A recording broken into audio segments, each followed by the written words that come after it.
नमस्कार. चॅनल बी प्रस्तुत आरोग्य मंत्रमध्ये आपल्या सर्वांचं मनपूर्वक स्वागत. रंगनाथ हॉस्पिटल कोल्हापूर आणि गोकुळ IVF सेंटरचे संचालक डॉक्टर प्रवीण हेंद्रे आपल्यासोबत आहेत. डॉक्टर साहेब नमस्ते. अ, मागच्या आठवड्यामध्ये आपण बघितलं की गर्भनिरोधक जे आहेत तर त्यांचा नेमका किती प्रकारचे आहेत आणि ज्याला सरांनी अगदी छान एक शब्द वापरला तो म्हणजे की टेलर मेड. आत्ताच्या काळामध्ये प्रत्येक दाम्पत्याला त्यांच्या त्यांच्या गरजेनुसार गर्भनिरोधक उपलब्ध आहेत. तर आज त्याच्याचबद्दल अजून पुढची चर्चा आपण खास करून करणार आहोत. तर आपण चर्चेला सुरुवात करूया. आपण म्हणत होतो की सगळ्यात साधा सोपा आणि जो लॉंग लास्टिंग ज्याला म्हणता येईल तर असा गर्भनिरोधक महिलांच्यासाठी असा कुठला असू शकतो? तो महिलांसाठी म्हणजे कॉपरेटिव्ह म्हणजे इंट्रायुट्राईन डिव्हाइस. तर आता इंट्रायुट्राईन डिव्हाइसची जी हिस्ट्री आहे ना ही फार मजेशीर आहे. म्हणजे याचा शोध कसा लागला तर जेव्हा म्हणजे वाळवंटातून ह्याचे ताफे जायचे, उंटांचे ताफे जायचे, तर तो त्यांचा प्रवास म्हणजे बऱ्याच कालावधीचा असायचा. म्हणजे कधी महिने 6 महिने असं चालायचं. म्हणजे एका टोकापासून दुसऱ्या टोकापर्यंत त्यांना ते तांडे जायचे. तर त्या कालावधीमध्ये जर का समजा उंटी जर प्रेग्नंट झाली तर मग त्यांना सगळे प्रॉब्लेम्स यायचे. म्हणजे डिलिव्हरी, ती प्रेग्नन्सी, मग त्यांना जे काही स्पीड पाहिजे ते मिळायचं नाही. मग म्हणून त्या पुरातन काळामध्ये उंटिणीच्या गर्भाशयामध्ये संगमरवरीच्या म्हणजे सागर गोटे कशा असतात त्या गोटे त्यात सोडले जायचे की जेणेकरून दॅट इज फर्स्ट इंट्रायुट्राईन म्हणजे कॉन्ट्रासेप्टिव्ह डिव्हाइस की जे म्हणजे प्राण्यांमध्ये वापरलं जायचं. मग त्याच्यावरून बोध घेऊन म्हणजे पहिल्यांदा जे आहे ते लिपिज नावाच्या जे शास्त्रज्ञानं किंवा डॉक्टरनी हे म्हणजे असं सापासारखं नागमोडी आकाराचं तो लिपिज लूप म्हणजे आम्ही जेव्हा शिकत होतो त्यापूर्वी ते लिपिज लूप म्हणजे सुरू झालं होतं. तर ते लिपिज लूप जे असायचं ते म्हणजे प्लॅस्टिकचंच असायचं ते. आणि त्याच्यामध्ये ते म्हणजे त्या लोडरमध्ये लोड करायला लागायचं आणि ते गर्भाशयाच्यामध्ये गेल्यानंतर मग ते मागे एक त्याचा म्हणजे पुशर असायचा. त्या पुशरनी पुश केलं की ते गर्भाच्या मध्ये जाऊन पिशवीमध्ये जाऊन ते म्हणजे नळीमध्ये ते स्ट्रेट असायचं. आत गेल्यावर ते नागमोडी व्हायचं का पडून जाऊ नये म्हणून. स्ट्रेट जर असेल पडणार बरोबर. म्हणून ते लिपिज लूप तेव्हा असायचं. पण लिपिज लूपचं इन्सर्शनचा जो टेक्निक होतं हे म्हणजे तसं म्हणजे डेंजर होतं. कारण जेव्हा तुम्ही पुश करणार तेव्हा काही वेळेस ती लिपिज लूप गर्भाशय फाडून पोटात जायचं. म्हणजे खरं तर म्हणजे हे इंट्रायुट्राईन डिव्हाइसेस जे आहेत हे जे बदनाम झालेले आहेत त्या लिपिज लूपमुळे झालेले आहेत. म्हणजे त्याचा जो म्हणजे हे करायचं म्हणजे जे डिप्लॉय करायचं किंवा अप्लाय करायचं जे काय टेक्निक होतं ते चुकीचं किंवा त्याला जास्त प्रेशर, त्याची कॉम्प्लिकेशन रेट जास्त होता. त्याच्यानंतर जे आलं की त्यांच्या जेव्हा लक्षात आलं की ह्याच्यामध्ये सुद्धा फेल्युअर रेट आहे थोडा, तर मग त्यांच्या लक्षात आलं की तिथं थोडं कॉपरचं जर काय त्याच्यावर हे दिलं आवरण जर घातलं तर ते म्हणजे सक्सेस रेट जास्ती होतो. म्हणजे फेल्युअर कमी आणि सक्सेस रेट जास्त होतो. म्हणून मग त्यांनी त्याचं डिझाईन बदललं की टी त्यांनी केला म्हणून त्याचं नाव कॉपर टी. म्हणजे आता जे प्रचलित जे आहे हे कॉपर टी आहे. त्या कॉपर टीमध्ये सुद्धा म्हणजे जे कॉपर टी जे बसवायचे ना तर ते कॉपर टीचे आता टी तुम्ही डायरेक्ट आत बसवू शकत नाही ना. तर तो लोडर असायचा त्याच्यामध्ये लोडरचे दोन्ही टीचे जे आर्म आहेत हे असे आत घातले जायचे आणि मागे पुशरने ते पुश केलं जायचं. त्याच्यामध्ये सुद्धा कॉम्प्लिकेशन रेट जास्त होता. पण त्याच्यानंतर मात्र जे काय आत्ता ज्या काय इंट्रायुट्राईन कॉपर डिव्हाइसेस आलेले आहेत त्याला पुशर नाही की त्याचे जे बाजूचे आर्म्स आहेत हे अगदी हे काय म्हणतात त्याला असे लूज आहेत ते सगळे. पण त्याचं त्यांनी कुठल्या ह्याच्यावरून जे घेतलं काय म्हणतात त्याला म्हणजे प्रेरणा घेतली ते ढाल्कन्स इंट्रायुट्राईन डिव्हाइस म्हणून होतं.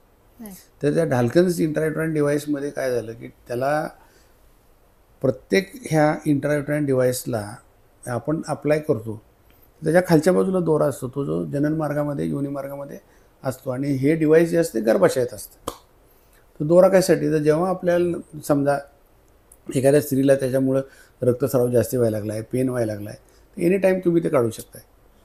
पेशंट जेव्हा म्हणतो की नाही, की नाही नाही ते माझ्या एका मावशीला बसवलं होतं तेव्हा तिला त्रास झाला होता. पण आत्ताच्या ज्या काही डिव्हायसेस आहेत त्या इतक्या म्हणजे सुलभ आहेत की त्याला लोडर नाही, काही नाही. आणि दुसरी गोष्ट म्हणजे तर आमच्याकडे तर आम्ही जेव्हा कॉपरेटिव्ह बसवतो तेव्हा त्या गर्भाशयाचं माप घेतो. त्या माप घेऊन त्याप्रमाणे किती आपल्याला आत जायचं आहे ह्याचा हिशोब करतो. त्यानंतर मग ते कॉपरेटिव्ह बसवतो. कॉपरेटिव्ह बसवल्यानंतर मग पुन्हा ती कॉपरेटिव्ह व्यवस्थित बसली आहे का नाही हे सोनोग्राफी करून बघतो आणि मग पेशंट घरी जातो. मग अशा पद्धतीनं जेव्हा आपण बसवतो तेव्हा ती गर्भाच्या पिशवी सोडून पोटात शिरकली वगैरे हे काही चान्सेस नसतात. तर ही जी कॉपरेटिव्ह ही बसवली जाते ती त्याला आता लोड पुशर नाही आहे, काही नाही आहे. स्ट्रेट गर्भाच्या पिशवीमध्ये ते जाताना ते आर्म्स जे आहेत ते अशी जवळ येतात आणि आत गेले की एक्सपांड होतात. आणि हे ढालकन शील्ड जे आहे ते ॲक्च्युली त्याला जो दोरा होता ना तो दोरा जो आहे तो पिळाचा दोरा होता. आणि त्या पिळाच्या दोऱ्यामध्ये जे म्हणजे सरफेस टेन्शन जे असतं ना त्या दोऱ्यामधून म्हणजे जंतू आत जाऊन इन्फेक्शनचा रेट त्यात जास्त होता. म्हणून ते ढालकन शील्ड बंद झालं. म्हणजे अशी इंटरनेट डिव्हाइसेस सुद्धा भरपूर झाले. मग आत्ता आपण त्या ह्याला म्हणजे आता प्रत्येक हे हळूहळू डेव्हलप होत त्याचे फायदे तोटे बघत आतापर्यंत आता सगळ्यात छोटं जे काय इंटरनेट डिव्हाइस बसतं हे एकदम सुलभ आहे. आणि दुसरी गोष्ट म्हणजे त्याच्यामध्ये सुद्धा आता कसं आलं की किती कालावधी तुम्हाला गॅप हवा आहे तर त्याप्रमाणे तुम्हाला ते 250 ह्याचं मायक्रोग्रॅमचं आहे. मग दुसरं म्हणजे मग 300चं आहे, मग 375चं आहे. म्हणजे समजा तुम्हाला 3 वर्षासाठी पाहिजे ते 3 वर्षाचं आहे, 5 वर्षासाठी तर 5 वर्षासाठी, अच्छा म्हणजे 7 त्या वर्षासाठी कालावधीनुसार पण ते आहेत. 7 वर्षासाठी 7 वर्षाचं आहे. आणि दुसरी गोष्ट समजा कॉपरेटिव्हमधलं जरी हे संपलं, कॉपर जरी संपलं तरी ते टी तशीच असते ना आत. मग त्याचा सुद्धा तो कॉन्ट्रासेप्टिव्ह इफेक्ट मला इथे विचारायचं आहे की कॉपरटीमध्ये कॉपर म्हणजे जे तांबं वापरलं जातं तर त्यामुळं काही परिणाम होत असतो? हो, केमिकल तिथं असल्यामुळं आता तुम्हाला सांगतो काय माहिती आहे का की मेकॅनिझम ऑफ ॲक्शन. आता तुम्ही गेल्या वेळेस आपण जेव्हा त्या बॅरियर मेथड जेव्हा बघितलं तेव्हा ओव्ह्युलेशन होत असतं, स्पर्म पण असतात. फक्त त्या स्पर्मला स्त्री बीजापर्यंतचा संयोग होऊ दिला जात नाही म्हणून त्याला बॅरियर मेथड म्हणजे it is a barrier between sperm and ovum. मग दुसरं जे आपण टेक्निक सांगितलं ते टॅबलेट्स. तर टॅबलेट्समध्ये कसं आहे की एकतर म्हणजे ओव्ह्युलेशन स्त्रीबीज निर्मिती होऊ देत नाही किंवा दुसरी गोष्ट म्हणजे स्त्रीबीज निर्मिती झाली, गर्भधारणा जरी झाली तरी गर्भाशयाचं जे म्हणजे वातावरण आहे किंवा त्याचं जे काय एंडोमेट्रियम आहे हे गर्भ तिथे रुजण्यासाठी प्रतिकूल परिस्थिती निर्माण करणं. आता ही इंट्रायुटेरिन डिव्हाइसेस जे आहेत याच्यामध्ये स्त्रीबीज निर्मिती तर होतच असते, हो, इंटरकोर्स तर होतच असतो. इंटरकोर्सला कुठला अडथळा येत नाही कारण तो दोरा जो असतो तो अगदी म्हणजे सॉफ्ट असतो तो. आणि तो गर्भाशयाच्या तोंडाच्या बाहेर किती एखादा 1 सेंटीमीटर असतो. त्याच्यामुळं कुठलाही म्हणजे दैनंदिन जीवनामध्ये म्हणजे स्त्री पुरुषाच्या लाईफमध्ये कुठलाही त्याच्यात अडथळा येत नाही. आणि दुसरी गोष्ट म्हणजे त्याचं मेकॅनिझम ऑफ ॲक्शन असं आहे, स्त्रीबीज तयार होत असतं, शुक्राणू जात असतात, गर्भ तयार होतो. पण तो गर्भ तयार झालेला जेव्हा गर्भाशयाच्या पिशवीमध्ये येतो तेव्हा ते त्याला रुजू देत नाही. अच्छा, तिचं मेकॅनिकल ॲक्शन म्हणजे नुसता जो लिपिज लूप होतं जेव्हा प्लॅस्टिकचं होतं तेव्हा ते मेकॅनिकल ॲक्शन होती. आता ह्याच्याबरोबर हे कॉपर टी जे आहे म्हणजे त्या कॉपर टीमध्ये कॉपरमुळं केमिकल ॲक्शन केमिकल ॲक्शन त्यामुळं त्या गर्भाला तिथं ते रुजू देत नाही. पण तरीसुद्धा त्याचासुद्धा 1% फेल्युअर रेट आहे. दुसरी गोष्ट फेल्युअर रेटमध्ये त्याच्यामध्ये असं आहे की 1% फेल्युअर रेट होत असताना एक गोष्ट कायम लक्षात ठेवली पाहिजे ती अशी आहे की कॉपरटीमुळं गर्भाशयाच्या पिशवीतला गर्भधारणा जी आहे ही तुम्ही म्हणजे ॲवॉइड करू शकता. पण गर्भनलिकेतली जी काय गर्भधारणा आहे ती तुम्ही अवॉइड करू शकत नाही. दुसरी गोष्ट म्हणजे कॉपरटीमुळं काही वेळेस म्हणजे आता किती केलं तर गर्भाशयामध्ये फॉरेन बॉडी येते तर थोडंसं इन्फेक्शन वगैरे होण्याची शक्यता असते. त्यामुळे गर्भनलिकेमध्ये थोडं म्हणजे चिकटा होऊ शकतो. म्हणजे ते परत शुक्राणू जायला रस्ता आहे खरं, स्त्रीबीज बाहेर यायला किंवा गर्भाशयात यायला अडथळा आहे म्हणजे तेवढी साईज नाही आहे. त्यामुळे सुद्धा तो गर्भ तिथंच राहून म्हणजे एक्टोपिक प्रेग्नन्सी होऊ शकते. आणि दुसरी गोष्ट म्हणजे अगदी रेअरली त्या कॉपर्टीच्या शेजारी गर्भधारणा होऊ शकते. बर. आणि ती जरी झाली तरी सुद्धा नॉर्मल प्रेग्नन्सी होऊ शकते. काही वेळेस आता यातला सगळ्यात मोठा म्हणजे कॉम्प्लिकेशन कुठलं कॉपर्टीचं, तर पेन. कारण ते फॉरेन बॉडी असल्यामुळं गर्भाशय जे आहे ते बाहेर टाकायला बघतं, त्याचे जरा हे काय खोली की पेन येतं. ब्लिडिंग थोडंसं याच्यामध्ये मासिक पाळीच्या दरम्यानचं रेग्युलर जे ब्लिडिंग असतं हे थोड्या प्रमाणामध्ये जास्ती वाढतं. आणि तिसरी गोष्ट म्हणजे कॉपर्टी जी आहे ही खाली सरकू शकते.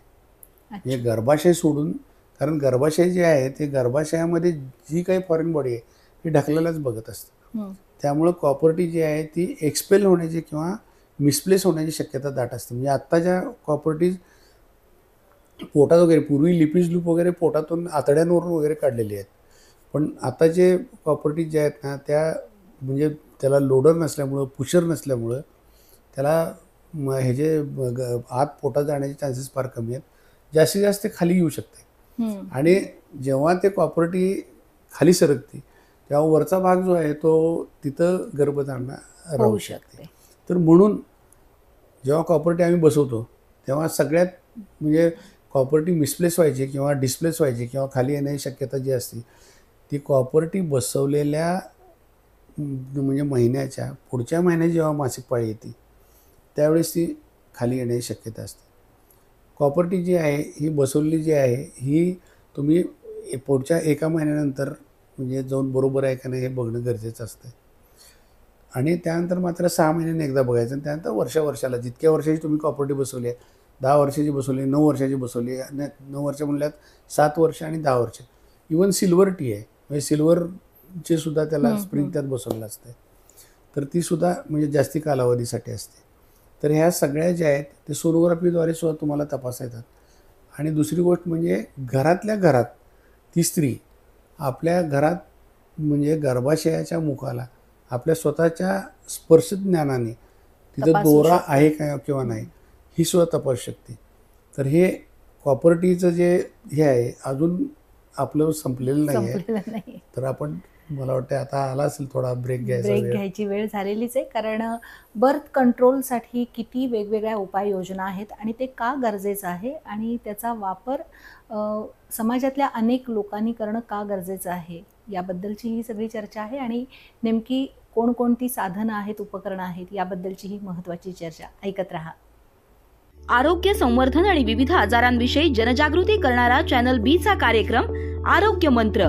आजाराची लक्षणं, खबरदारी आणि उपचार पद्धती याबद्दल माहिती मिळेल तज्ज्ञ आणि अनुभवी डॉक्टरांकडून. आरोग्य मंत्र मध्ये पहा रंगनाथ हॉस्पिटलचे स्त्रीरोग तज्ज्ञ डॉक्टर प्रवीण हेंद्रे यांना. या कार्यक्रमात आपण त्यांच्याशी IVF म्हणजे काय, संतुलित आहार कसा असला पाहिजे, फॅब्रॉइड म्हणजे काय, 2 सीझर झाले तर रिस्क नेमकी कोणती असते, लहानपणापासून मुलींची वाढ होत असताना त्यांच्या आरोग्याची काळजी कशी घ्यायची या सर्वांविषयी संपूर्ण माहिती. आरोग्य मंत्र दर शनिवार सायंकाळी 7:30 वाजता 532 क्रमांकाच्या बी चॅनलवर. ब्रेक नंतर आपल्या सर्वांचं पुन्हा एकदा मनपूर्वक स्वागत चॅनल बी प्रस्तुत आरोग्य मंत्रमध्ये. डॉक्टर साहेब, आपण बोलत होतो की बर्थ कंट्रोल करण्यासाठीची जी काही उपकरणं आहेत त्यामध्ये कॉपर्टीबद्दल आता आपण अगदी डिटेलमध्ये बोललेलो आहोत. पण कॉपर्टी जी आहे ना म्हणजे ती एक्सपेल कधी होऊ शकते मी तुम्हाला सांगितलं. म्हणजे पहिल्या महिन्यात आणि नंतर 6 महिन्यात वर्षाला एकदा तपासून घ्यायचे. म्हणजे काय की आणि जर तुमची 3 वर्षाची असेल तर 3 वर्षांनी ती बदलू शकता तुम्ही. बरोबर. 5 वर्षाची असेल तर 5 वर्षांनी बदलू शकता. इवन जेव्हा तुम्हाला गर्भधारणा हवी आहे त्यावेळेस तुम्ही ती काढून म्हणजे इट इज रिव्हर्सिबल. बरोबर.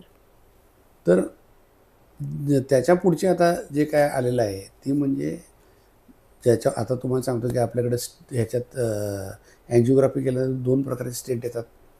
एक म्हणजे साधा स्टेंट स्प्रिंग आणि दुसरी म्हणजे मेडिकेटेड स्प्रिंग. त्याच्यावरती अँटीबायोटिकचा लेप असतो की ज्याच्यामुळे त्याला किंवा ते त्याच्यावर गुठळ्या होऊ नये यासाठी असतं. तसं सेम टाईप जो इंट्रायुट्राइन डिव्हाइस आहे म्हणजे तो टीचाच डिव्हाइस आहे. फक्त त्या टीच्या डिव्हाइसवरती प्रोजेस्ट्रॉन म्हणजे LNG कॉपर्टी म्हणजे LNG इंट्रायुट्राइन डिव्हाइस आम्ही म्हणतो. म्हणजे तो प्रोजेस्ट्रॉन असतो. म्हणजे प्रोजेस्ट्रॉनचं सुद्धा इफेक्ट त्याच्यावरती म्हणजे गर्भधारणा न होण्यासाठीच होतो. पण ॲट द सेम टाईम की ज्या स्त्रियांना म्हणजे समजा आता पॉलिसिस्टिक ओव्हरी डिसीज आहे किंवा ज्या स्त्रियांमध्ये म्हणजे याची एंडोमेट्रियमची अतिरिक्त वाढ होऊन रक्तस्राव जास्ती होतोय किंवा ज्या स्त्रियांमध्ये ॲडिनोमायसिसचा आजार आहे, ओके, तर अशा स्त्रियांमध्ये ही मेडिकेटेड LNG म्हणजे प्रोजेस्ट्रॉनची जी पिल आहे की ते मिरेना नावाची एक पहिली कंपनी होती, पण आता असंख्य, पूर्वी ती फारच म्हणजे कॉस्टली होती, पण आता थोडी ती स्वस्त झालेली आहे आणि त्या बऱ्याच कंपन्यांनी काढलेल्या आहे. तेव्हा LNGची जी काय टी आहे ही जर काय स्त्रीला रक्तस्राव जास्ती होत असेल तर त्यात ती वापरण्यासारखी आहे. तर म्हणजे साध्या लिपिज लूपपासून ते आत्ता तुम्हाला म्हणजे मेडिकेटेड इंट्रायुटेराइन डिव्हाइस आलेलं आहे. तर आत्तापर्यंत मला वाटतं आपण आता म्हणजे बॅरियर मेथड बघितलेलं आहे, म्हणजे कंडोमबद्दल बोललेलो आहे. त्यानंतर आपण नॅचरल मेथड्स बघितले आहेत, त्यात स्पर्मिसाइड्स बघितलेले आहेत, म्हणजे ॲब्स्टिनन्स म्हणजे तो सेफ पिरियड मेथड बघितलेला आहे, मग ट्युबॅक्टॉमी बघितलेले आहे. मग त्यानंतर आपण आता हे काय म्हणतात कॉपर टीबद्दलसुद्धा म्हणजे किंवा इंट्रायुटेराइन डिव्हायसेसबद्दल म्हणजे सविस्तर आपण चर्चा केलेली आहे. आता मी तुम्हाला अजूनही सांगतो काही आहेत का? नाही, आता मला वाटते एवढ्या आहेत, बास आहेत. आता याच्यामध्ये कसं आहे माहिती आहे काय, म्हणजे प्रत्येक माणसाला, कुठल्या माणसाला कोणतं द्यायचं, हां, हे आता आपण ठरवायला पाहिजे. हे जे इंट्रायुटेराइन डिव्हायसेस आहेत कॉपर टी, याच्यामध्ये थोडासा म्हणजे इन्फेक्शनचा चान्स असू शकतो, थोडासा आहे, जास्ती नाही. तर त्यामुळं म्हणजे ज्यांना मूल झालेलं नाही अशांमध्ये आम्ही ते ॲडवाईस देत नाही त्याला. किंवा काही वेळेस पोस्ट पिल ॲमेनोरिया म्हणून असतो, म्हणजे जो आपण कॉन्ट्रासेप्टिव्ह पिल्स वापरतो, म्हणजे गर्भनिरोधक गोळ्या ज्या वापरतो, 21 गोळ्याचं पाकिट, त्याच्यामध्ये सुद्धा काही वेळेस थोडा म्हणजे पिल्स दिल्यानंतर ॲमेनोरिया म्हणजे स्त्री ह्याला मासिक पाळी बंद होऊ शकते. म्हणून नुकतंच लग्न झालं, पण आता नवीन सॉल्ट्स जे आलेत त्या पिल्स तुम्ही म्हणजे लग्न झाल्यानंतर जर तुम्हाला लवकर मूल नको असेल तर वापरू शकता. पण त्या कालावधीमध्ये आयडियल जे आहे ते बॅरियर मेथड प्लस स्पर्मिसाइड ही ह्या दोन्ही कंबाईंड जर वापरलं तर दोन्ही गोष्टीमुळे तुमचं फेल्युअर रेट पण कमी येतो, इफेक्टिव्हनेस चांगला येतो, त्याचे फायदे पण आहेत की लुब्रिकेशन चांगलं होतं आणि प्लस म्हणजे तुम्हाला जेव्हा प्रेग्नन्सी हवी आहे तेव्हा तुम्ही यूज करायचं बंद झालं की ते तुम्ही करू शकता. बरोबर. आता ज्यांना मूल झालेलं आहे आणि ते मूल सांभाळायचं आहे, मग दरवेळेस त्या म्हणजे गोळ्या खायचं लक्षात राहत नाही. बरोबर. दुसरी गोष्ट मी तुम्हाला सांगतो, आता मेल डॉमिनेटिंग म्हणजे ही जी काय आपल्याकडं पद्धती आहे ती काही पुरुषांना कंडोम त्यांना आवडत नाही किंवा मग दरवेळेस प्रत्येक वेळेस every time you have to use it. तर ज्यांची फर्टिलिटी म्हणजे प्रूव्ह झालेली आहे, ज्यांना मूल ऑलरेडी आहे, त्यांना गॅप पाहिजे आहे, 2 मुलामध्ये अंतर हवं आहे, पाळणा लांबवायचा आहे, तर त्याला copper T is the best. Okay. मग ती कॉपर टी कधी बसवायची म्हणजे कारण काय माहिती आहे का की बऱ्याच वेळेस म्हणजे कन्सिव्ड इन लॅक्टेशनल ॲमेनोरिया म्हणजे जेव्हा तुम्ही बाळ दूध पाजता तेव्हा तुम्ही त्या स्त्रीला गर्भधारणा होण्याची शक्यता थोडी कमी असते. पण याचा अर्थ नसते असं नाही. तर काय वेळेस म्हणजे त्याला आपण मराठी भाषेत मिंद्यात राहिलं म्हणून म्हणतो. तर काय वेळेस म्हणजे डिलिव्हरी झाल्यानंतर 10व्या-11व्या महिन्यात दुसरी डिलिव्हरी होऊ शकते. पण तेव्हा म्हणजे त्यापूर्वी स्त्रीबीज निर्मिती सुरू व्हायला पाहिजे ना, मग त्यानंतर समागम झाला तर होतो. तर शक्यतो कॉपर्टी जी आहे आता गव्हर्नमेंटमध्ये तर मी डिलिव्हरीच्या वेळेस किंवा सिझरिनच्या वेळेस त्या कॉपर्टी यात बसवतात, पण त्याचे एक्सपल्शन रेट फार आहे. Ideal time to insert copper T म्हणजे डिलिव्हरी झाल्यानंतर 6 आठवड्यानंतर, जेव्हा गर्भाच्या नॉर्मल स्टेजला आलेलं असते, नॉर्मल साईजला आलेलं असते, सगळे बाकी सगळ्या म्हणजे जे काही त्रास आहे ते सगळे गेलेले असतात. इवन सिझरिन सेक्शन नंतरसुद्धा 2 सिझरिन सेक्शन नंतरसुद्धा तुम्ही कॉपर्टी बसवू शकता. ओके. म्हणजे त्याला काय म्हणजे तो काय म्हणजे कॉन्ट्राइंडिकेशन नाही आहे. मग साधारण 1.5 महिना ते 2 महिना डिलिव्हरी झाल्यापासून या कालावधीमध्ये कॉपर्टी बसवावी. म्हणजे तुम्ही जोपर्यंत म्हणजे माहेरी असताय, माहेरून तुम्ही सासरे जाईपर्यंत म्हणजे इट इज वेल सेटल्ड आणि हे काय म्हणतात त्याला, मग तुम्हाला जेवढ्या वर्षाची बसवायची किंवा इवन 5 वर्षाची बसवली आणि 3 वर्षांनी काढली तरी काय फरक पडत नाही. बरोबर. तुम्हाला जर काय तुमचा पाळणा 5 वर्षाचा म्हणजे पहिल्यांदा तुम्ही प्लॅन केला आहे 5 वर्षांनी करूया आणि तुमच्या 3 वर्षांनी लक्षात येते की आता आपलं मूल व्हायला काय हरकत नाही, तुम्ही कॉपरेटिव्ह इझिली जाऊन हॉस्पिटलमध्ये जाऊन 2 मिनटाचं काम आहे ते करू शकता. तर डिलिव्हरी झालेल्या स्त्रियांसाठी आयडियल इज कॉपरेटिव्ह. कारण ते रोजची ती कंडोमची पण झंझट नको आणि गोळ्याची पण झंझट नको.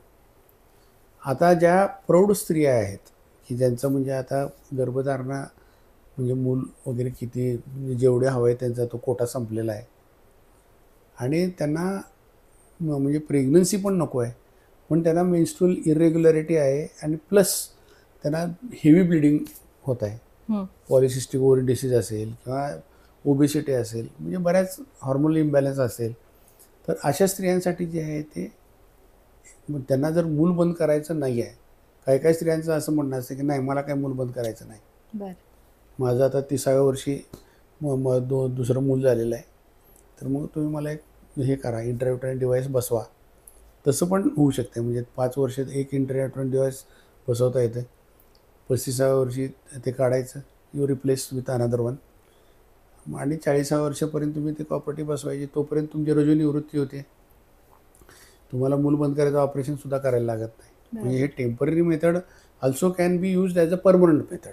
म्हणजे त्यासाठी मात्र असं तुम्हाला 2 हे वेगवेगळ्या वेळेस बसवायला लागतात. आणि ज्या स्त्रियांमध्ये ब्लिडिंग आहे, ब्लिडिंगचा त्रास आहे, मग त्या स्त्रियांमध्ये मग ते प्रोजेस्ट्रॉनयुक्त ती बसवता येते. आणि सगळ्यात शेवटची जी हे आहे की ज्यांना आता बाबा माझी मूल झाले इतकी बास आहेत, तर त्याला ट्युबॅक्टमीचं ऑपरेशन हे लॅप्रोस्कोपी करायला सगळ्यात चांगलं आहे.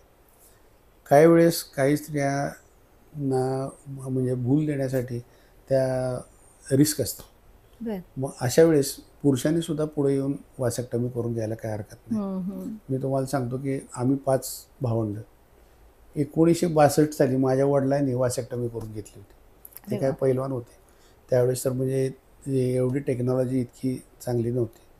त्यांना त्यावेळेस रक्तस्राव झाला, काय झालं, पण त्यांनी स्वतःहून जाऊन म्हणजे आईलासुद्धा विचारलं नाही, ते जाऊन आता म्हणले बास झाले. म्हणजे 1962ला एखाद्या माणसानं स्वतःहून जाऊन वासेक्टमी करणं हे म्हणजे आत्ता वासेक्टमी कर म्हणून सांगितलं तर प्रत्येक पुरुषाला असं वाटतंय म्हणजे वासेक्टमी म्हणजे माझं नसबंदीची शस्त्रक्रिया पुरुषाची जर केली तर मला पुढे इम्पॉर्टन्स येईल, मला म्हणजे हे काय म्हणतात समागम करता येणार नाही. पण सगळ्यात महत्त्वाची वासेक्टमीची जी काय पद्धती आहे ती जुनी पद्धती जी होती की तेव्हा ते इन्सिजन पद्धती होती की म्हणजे टाका घेतला जायचा.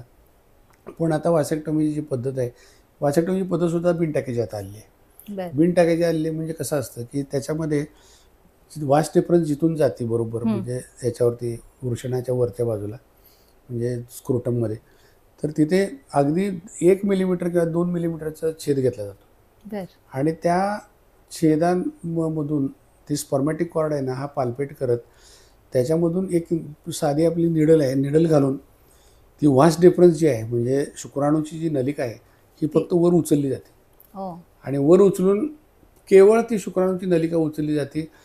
वृषणाला जाणाऱ्या रक्तपुरवठा, रक्तवाहिन्या, त्याच्यापासून येणारा रक्तवाहिन्या यांना कुठलीही इजा न होता फक्त वास डिफरन्स वरच्यावर उचलून तिला म्हणजे कट करून दोरा बांधून आत सोडता येतं. आणि ते ऑपरेशन म्हणजे आता बऱ्याच ह्याला सरकारी हॉस्पिटल्समध्ये ते केलं जातं. 1 दिवसात काय जवळजवळ 2 तासामध्ये पेशंट घरी जाऊ शकतो आणि त्याचा सक्सेस रेट सगळ्यात जास्ती आहे. पण पुरुषांमध्ये अजूनही म्हणजे ती जी भीती आहे म्हणजे मी कशाला बायकोचंच करूया. पण ज्या स्त्रियांना म्हणजे त्या किंवा हार्ट डिसीज आहे किंवा त्या म्हणजे ह्याला भूल देण्यासाठी सक्षम नाही आहेत म्हणजे फिजिकल फिटनेस नाही आहे, तर अशा कमीत कमी अशा म्हणजे कपल्सनी तरी हे पुरुषांनी आपली वासेक्टॉमी करून घ्यायला काय हरकत नाही. आणि प्रत्येक जिल्ह्याच्या हॉस्पिटलमध्ये कमीत कमी 2 ते 3 असे सर्जन्स आहेत की ज्यांना हे म्हणजे टाक्याविरहित बिन टाक्याची वासेक्टॉमी किंवा पुरुषाची नसबंदी. नसबंदी शस्त्रक्रियेचं ट्रेनिंग दिलेलं आहे. आणि दुसरी गोष्ट म्हणजे त्यांनासुद्धा म्हणजे मोबदला स्त्रियांच्या ट्युबॅक्टमीपेक्षा जास्ती मिळतो. आणि त्यांच्या डोक्यात जे हे आहेत ना, असे विचार आहेत ना, की मला नंतर इम्पोर्टन्स येईल, मला माझं वैवाहिक जीवन मी जगू शकणार नाही, असं काहीही नाही. आणि त्याच्यातसुद्धा म्हणजे तुम्ही रिकॅनलायझेशन ऑपरेशन करू शकता. अच्छा. हां, रिकॅनलायझेशन ऑपरेशन करू शकता. दुसरी गोष्ट म्हणजे तुम्ही म्हणजे जरी शुक्राणूची नलिका जरी आपण बंद केली तर शुक्राणूची निर्मिती ही याच्यामध्ये चालूच असते वृषणामध्ये. तर त्या वास डिफरन्समध्ये सुद्धा ते असतात. तर समजा जर तुम्हाला कालांतराने मूल हवं आहे असं वाटलं तर ती जोडू पण शकता. आणि ॲट द सेम टाईम त्या पेसा नावाचं जे काही हे आहे म्हणजे परक्युटेनियस हे स्पर्म ॲस्पिरेशन, तर ह्या टेक्निकनं तुम्ही IVF पण करू शकता. इवन टेसा किंवा मायक्रो TC म्हणजे याच्यातले वृषणातले शुक्रजंतू घेऊन तुम्हाला गर्भधारणा करता येते. बरोबर. म्हणून वासेक्टॉमीचा जेवढा प्रसार आणि प्रचार व्हायला पाहिजे होता तितका झालेला नाही आहे. पण इट इज रिअली सेफ आहे. परंतु आता आपल्यातली जी मानसिकता जी आहे ही आपल्याला माहिती नाही. तर अशा प्रकारे प्रत्येक कपल्सना त्यांच्या म्हणजे परिस्थितीनुरूप वेगवेगळं हे काय म्हणतात त्याला म्हणजे कॉन्ट्रासेप्शन किंवा बर्थ कंट्रोलचं मेथडॉलॉजी किंवा मेथड आज अवेलेबल आहे. It is tailor made. तेव्हा तुमच्या डॉक्टरांच्याकडे जाऊन तुमच्यासाठी जी योग्य जी पद्धती आहे ही अवलंबून पाळणा लांबवा किंवा पाळणा बंद करा, गरजेनुसार हे करायला नक्कीच. म्हणजे आत्ता आपल्याजवळ सगळ्या सोयी अवेलेबल आहेत. नक्कीच. छोटं कुटुंब सुखी कुटुंब असं जे म्हणतात ते की उगीच म्हणत नाहीत, कारण सध्याच्या या सगळ्या धकाधकीच्या आणि प्रचंड वाढलेल्या महागाईच्या दिवसांमध्ये छोटं कुटुंब असणं हे अत्यंत गरजेचं आहे. यामध्ये मुलांचं योग्य शिक्षण, त्यांचं वाढ आणि ह्या सगळ्या गोष्टी करत असताना कुटुंबाकडं आर्थिक नियोजनाचं सुद्धा एक जे महत्त्वाचं कारण असतं. जर का खाणारी तोंड 10 असतील तर त्या सगळ्यांचं नियोजन करणं सुद्धा खूप अवघड जात असतं. पण छोटं कुटुंब जर का असेल तर ह्या सगळ्याच गोष्टी होतात. आणि याचे दूरगामी परिणाम म्हणजे की आपल्या देशाची जी काही लोकसंख्या आहे तर ती हळूहळू कंट्रोलमध्ये येऊ शकेल. खरं तर हा आजचा विषय तेवढ्यासाठीच खूप महत्त्वाचा होता की प्रत्येक दाम्पत्यानं जर का याच्यावर विचार केला, आणि विचार करणं खूप आवश्यक आहे, तर हा विचार केला तर काही ना काहीतरी आपलं या देशासाठी कॉन्ट्रिब्युशन असं आपण म्हणूया. आणि आजचा विषय आता इथंच थांबूया. नमस्कार.